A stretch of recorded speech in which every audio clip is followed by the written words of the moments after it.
Yeah, last night was a really remarkable sporting event. When they talk about cricket rivalry, you think to Australia's perspective, it's the Ashes. When you think to an Indian perspective, it's Pakistan, and vice versa.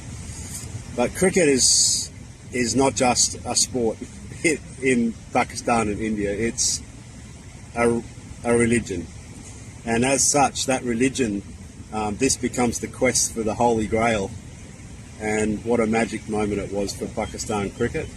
The thing that inspired me the most out of the performance was the fantastic sporting brotherhood, the cricket community coming together in a very, very excited way, but in a way that was also a way forward in terms of how we should treat each other as people. That's the role of sport.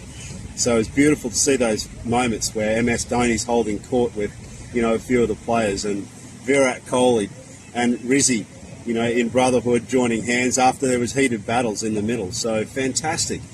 And the great humility from our perspective inside the change rooms, not getting carried away too much with the celebrations, but just this great humility, this great sense of spirit, and great sense of purpose moving into the next game against New Zealand. So all in all, I'm so proud of the boys.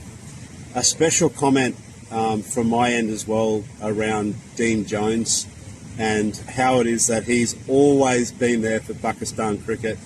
He's been on the phone to me, for years, telling me how great these young batters are and how special, Pakistan and the environment and the culture of cricket is in Pakistan. So a little shout out, to our spirit in heaven, that Dean Jones looking down, seeing an inspired Pakistan beat India was very, very special for me personally. It's amazing how cricket tends to levitate or elevate across borders, across flags, across, the presence of nations, but just into the purest sense of cricket. And one of the